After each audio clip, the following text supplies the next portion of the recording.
तुझे मंदिर कीर्तनासाठी असतात का पत्ते खेळण्यासाठी? अरे मग मी कीर्तनासाठी आलो तर का हाकलून दिलं? ब्राह्मण नाही म्हणून ना. मग शिंप्याच्या कुळात जन्माला घातलाय कोणी? रागावून कीर्तन आहे. त्यांचा हिंदी अभंग सांगतो.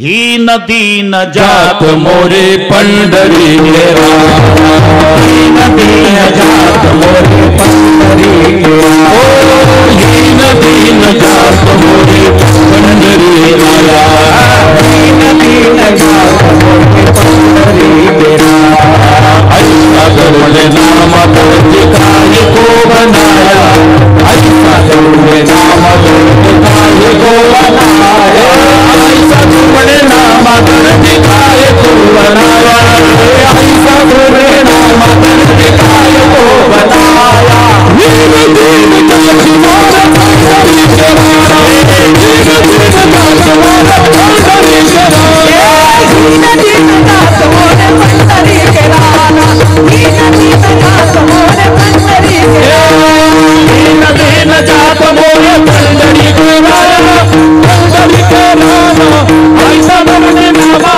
ऐसा तुमने नामा दर्ज काय को बनाया दीन दीन जात मोर पंढरी के राया पंढरी के राया ऐसा तुमने दर्ज नामा ऐसा तुमने दर्ज नामा काय को बनाया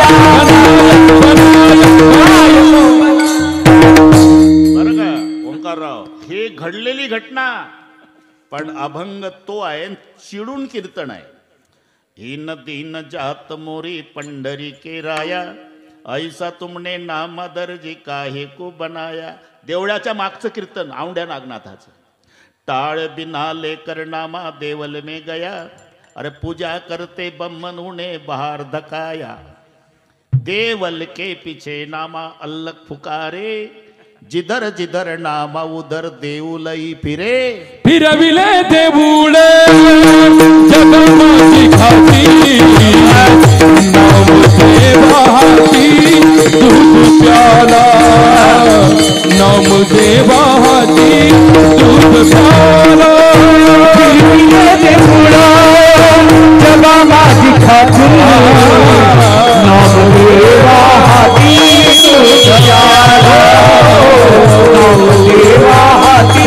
दूध प्याला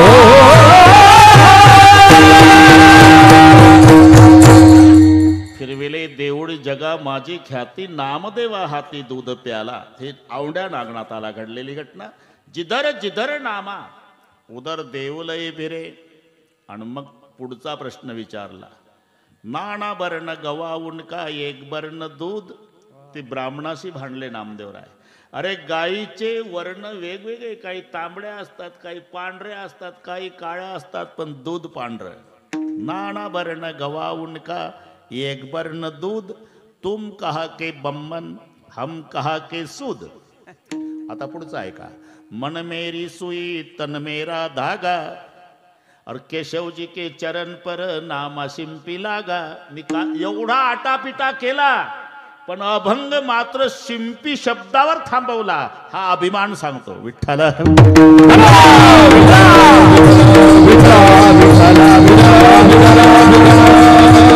तसं ज्यांचा अभंग आहे ते नावी समाजाचे संत सेना महाराज. पण समाजाचा उल्लेख करताना स्वाभिमानानं नावियाचे वंशी नावियाचे वंशी नावियाचे वंशी नावियाचे जन्म दिला ऋषी केशी जन्म दिला ऋषी जन्म दिला ऋषी केशी जन्म दिला ऋषी. प्रति पाळावे धर्माचे प्रति पाळावे धर्मा प्रति पाळावे धर्माचे प्रति पाळावे धर्मा. व्यवहाराचे न संडे व्यवहाराचे न संडे व्यवहाराचे न संडे व्यवहाराचे न संडे. धर्म विचार धर्म विचार धर्म विचार ऐसा धर्म विचार ऐसा धर्म विचार ऐसा धर्म विचार ऐसा धर्म विचार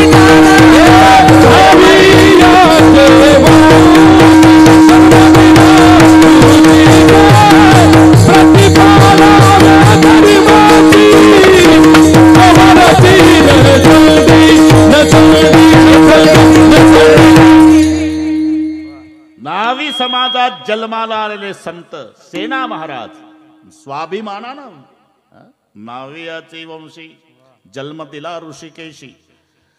आम्ही वारिक वारिक करू हजामत बारीक. कशी का करेना पण वारिक शब्द आणलाच की नाही. समाजाचा स्वाभिमान आहे. धंदा करी 2 प्रहर पूर्वीचा काळ असा होता सेना महाराजच्या वेळेला. हे 750 वर्षापूर्वीचा काळ. दुपारपर्यंत धंदा करायचा. दोकटी बगलेत लटकवायची. पाटलाच्या वाड्यात खळ्यात जाऊन काय मिळेल ते कडबा ज्वारी. दुपारपर्यंत धंदा करी 2 प्रहर आणि मग घरी यायचे. दोकटी लटकून द्यायचे. आंघोळ झाली नित्यनेम पूजा की दुसऱ्या दिवशीच्या सकाळपर्यंत धोकटीला हात लावायचा नाही. मागुती जाण शिवू नये धोकटी. दुसऱ्या दिवशी सकाळीच. आता त्यांचा दोष नाही. रात्री 12:30ला दाढ्या करणारे लोक असल्यामुळे सलूनवाल्याला 1 वाजेपर्यंत उघडून ठेवावं लागतं. पूर्वीचा काळ होता. धंदा करी 2 प्रहर हा त्यांचा अभंग आहे. वास्तविक जात न पूछिए साधु की पूछ लीजिए ज्ञान. मोल करो तलवार का पडा रह दो मैन. अरे केवढा आले संत. आता 2-3 दिवस झाले वाल्मिकी ऋषीची जयंती. वाल्मिकी ऋषीचा जन्म कोण्या कुळात आहे? कोळ्याच्या. जरा विचार करा. कोळ्याच्या कुळात जन्माला आलेला कोण? ऋषी वाल्मिकी, ज्याने रामाच्या आधी रामायण केलं. म्हणून जात न पूछिए साधू की. वाल्मिकी प्रसिद्ध झाले नवल नाही. कोळ्याची कीर्ती वाढली ग. कोळ्याची कीर्ती वाढली ग. कोळ्याची कीर्ती वाढली ग. कोळ्याची कीर्ती वाढली ग. हे रामायण रामादी. हे रामायण रामादी. हे रामायण रामादी.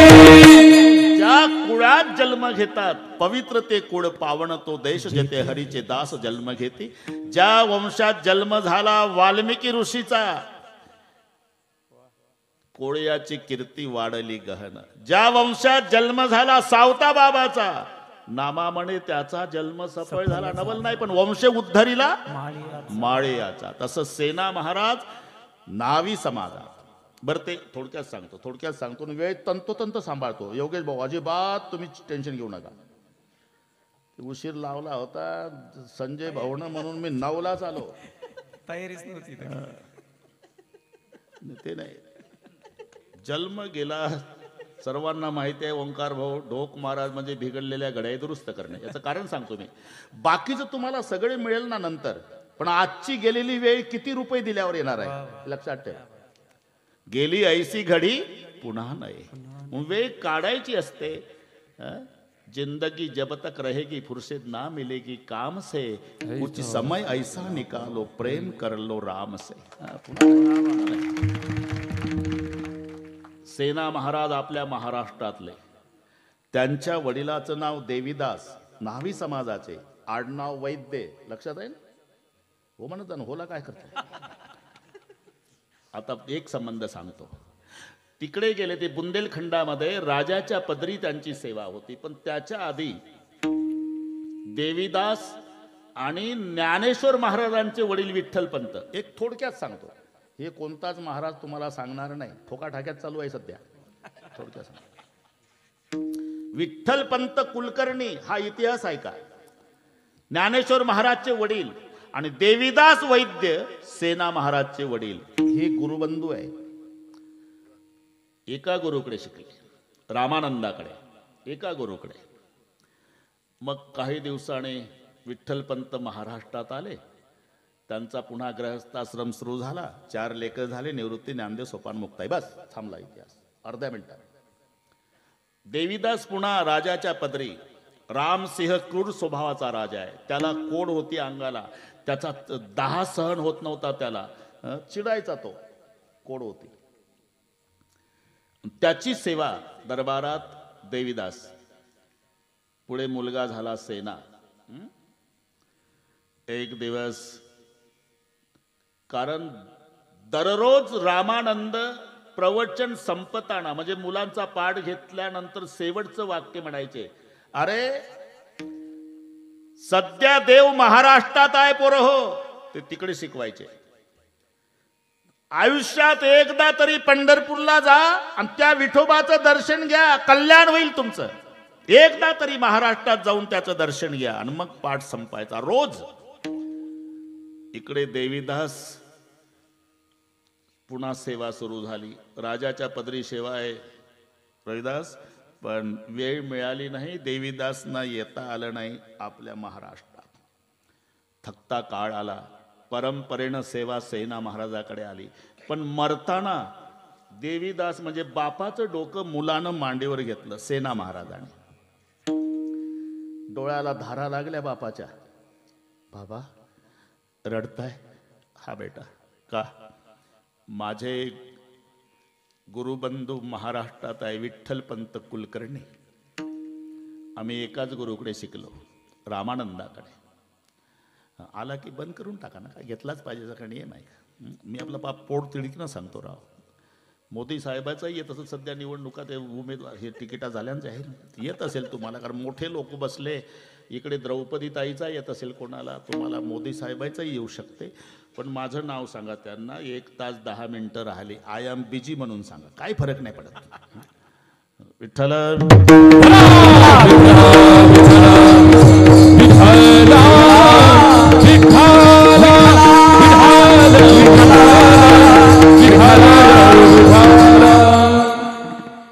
बेटा, दररोज माझे गुरु रामानंद म्हणायचे, देव महाराष्ट्रात आहे, एकदा तरी जा पंढरपूरला जाऊन त्या देवबापाचं दर्शन घ्या.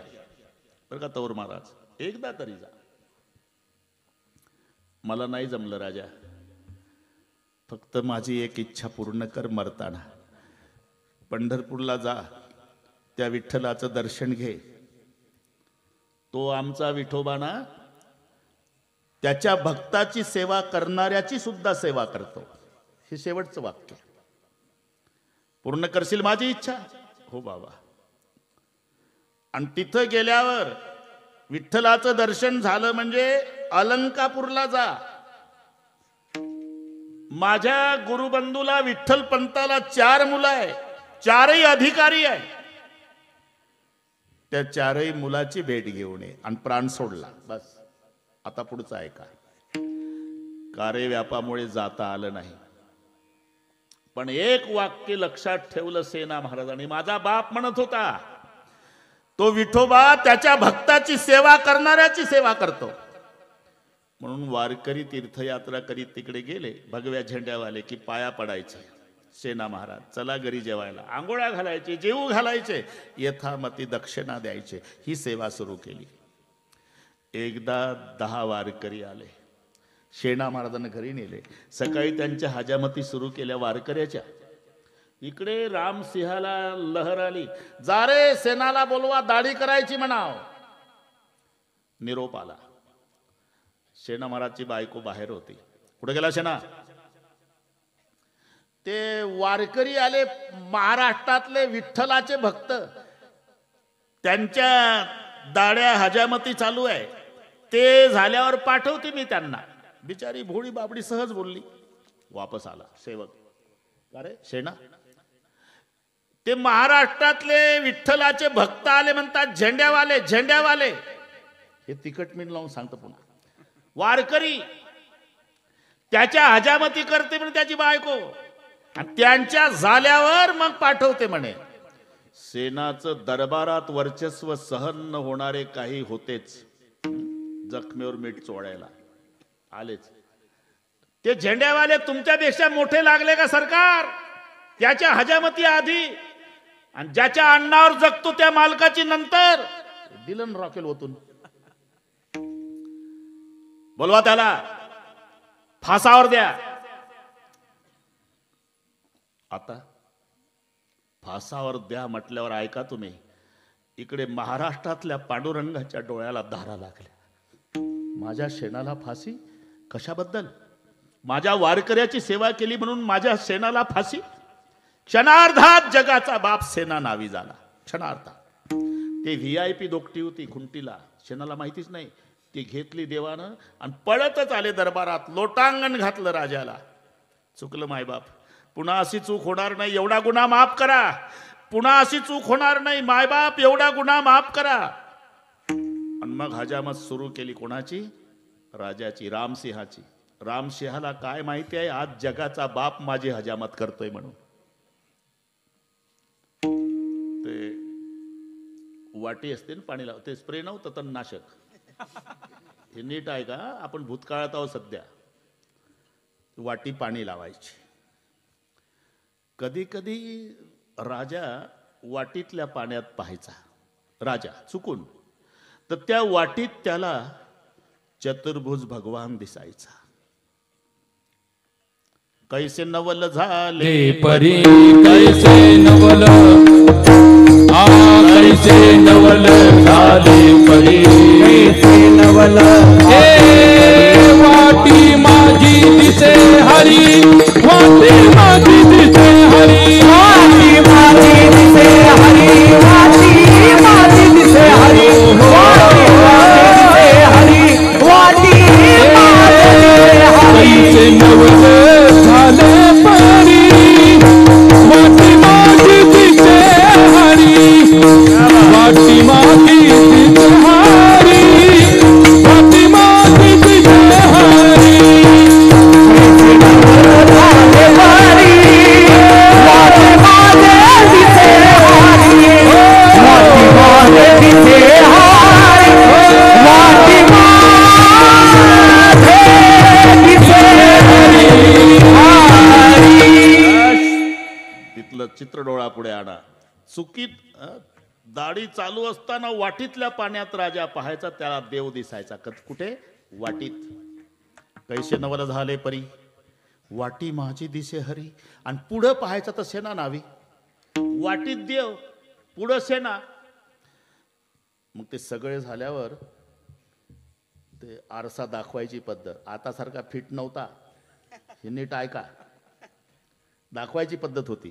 काही कमी जास्त पाहून घ्या सरकार, दाढी संपल्यावरची गोष्ट. आणि जेव्हा राजानं आरशात पाहिलं,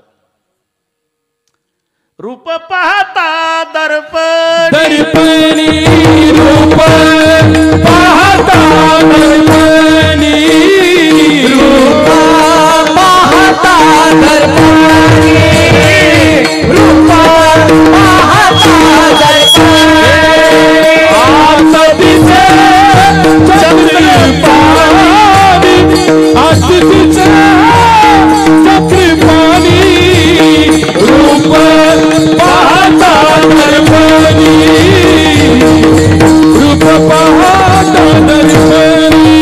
आत दिसे चक्रपाणी, आत दिसे चक्रपाणी, रूप पाहता दर्पणी.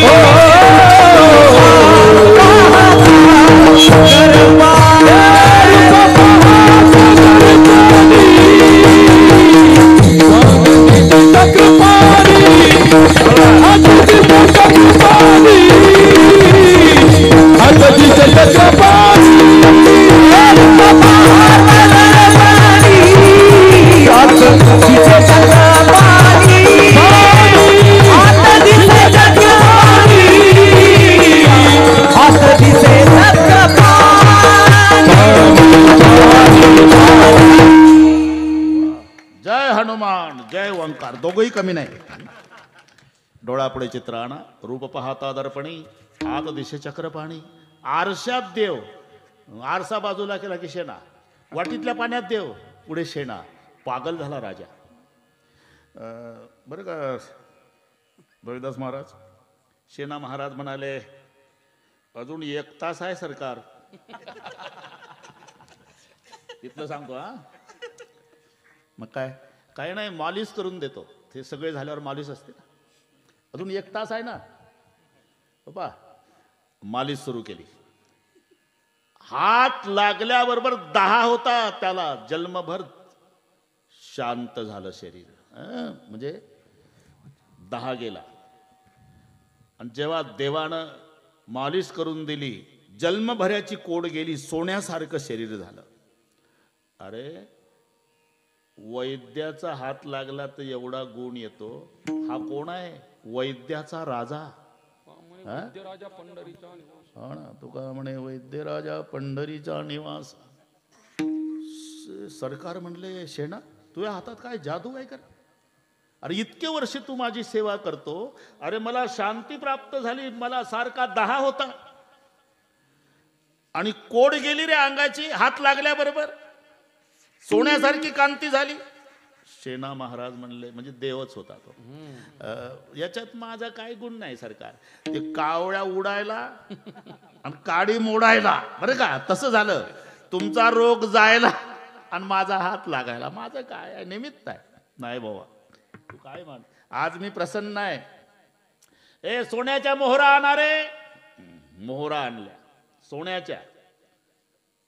80,000 रुपये 10 ग्रामचा भाव आहे. घरी गेल्यावर हिशोब करा. वंजळ भरली राजानं. सेना महाराज म्हणतो म्हणजे देवच, नको मी काय केलं नाही, माझं कर्तव्य केलं, सेवा करणं माझं कर्तव्य आहे, तुमच्यावर काही उपकार केले नाही. नाही माझी इच्छा आहे एवढं. नाही सरकार काही नको. अरे घे बाबा. वंजळभर मोहरा टाकल्या धोकटीत. पुढचं ऐका. धोकटी गुंडाळली, जिथून आणली होती त्या खुंटीला नेऊन लटकवली. VIP होती ती. खऱ्या सेनाला माहिती नाही. देवाचं काम झालं बरं का. मग बायको म्हणली, अहो ते 9 वाजता का नाही राजाचे सेवक आले होते. काय म्हणले? हजामत करायची म्हणजे राजाची. तू काय म्हणली? मी म्हणली वारकऱ्याची हजामती चालू आहे, ते झाल्या म्हणजे पाठवते. काय करून बसली आधीच ते रागीट आहे. आता काय होईल माझं? घाई घाई ती धोकटी घेतली बगलेत. कोणती? ती VIP जी देवानं आणून लटकवली ती वापस. आणि जो शेणा पळत आला राजाला दंडवत. चुकलं, पुन्हा अशी चूक होणार नाही, एवढा गुन्हा माफ करा, पुन्हा असा अपराध होणार नाही. काय म्हणतो तू? नाही मला ते वारकरी आले त्यांच्या सेवेने येता आलं नाही. अरे तू आताच हजामत करून गेला. माझी चेष्टा करू नका सरकार, मी आलो नाही. अरे तू आताच गेला हजामत करून. नाही सरकार मी नाही आलो. अरे बघ माझी दाढी गुळगुळ दिसते का तुला? हजामत करून गेला. अरे माझ्या अंगाची कोड गेली, मालिश करून दिली तू तासभर. मी आलोच नाही सरकार. अरे काय शेणा, नको म्हणलं तरी वंजळभर मोहरा मी तुझ्या धोकटीत टाकल्या. मग मांडी घालून बसला सेना खाली. आणि जेव्हा धोकटी उघडली वंजळभर मोहरा, त्या मोहरा पाहिल्यावर ढसा ढसा रडला सेना महाराज. का? मरतानाचा बाप आठवला. माझा बाप म्हणत होता, देवीदास बेटा, पंढरीचा पांडुरंग त्याच्या भक्ताची सेवा करणाऱ्याची सेवा करतो. पांडुरंगा मी इकडे वारकऱ्याची हजामत केली आणि तू माझ्या रूपात माझ्या मालकाची हजामत केली. मी आलो नाही सरकार, मी आलो नाही. पण आता सेवेचा राजीनामा. का? माझा बाप मरताना म्हणला होता की सेवा करणाऱ्याच्या भक्ताची सेवा करणं, त्याची सेवा करणारा पांडुरंग आहे. मी वारकऱ्याच्या हजामती केल्या आणि देवानं तुमची हजामत केली. माझ्यासाठी जगाच्या बापाला तुमची हजामत करावी लागली. हा सेवेचा राजीनामा. मी निघालो. आणि मग सेना महाराष्ट्रात आले. किती वाजले मला सांगू द्या, मला माहिती आहे अजून वन्स मोर चालू आहे, कोणी वैतागलं नाही तोवर मारा मला. महाराष्ट्रात आले, तिथे पांडुरंगाचं दर्शन घेतलं सेना महाराजाने. आणि महाद्वारात आल्यावर नामदेव महाराज भेटले. ही पंढरपुरातली गोष्ट. आम्ही महाराष्ट्रातलेच. माझं नाव सेना बाप देवीदास होता, मरण पावला. तिकडे पोट भरायला गेलो. माझा बाप म्हणाला होता एकदा तरी पांडुरंगाचं दर्शन घ्यायला जा.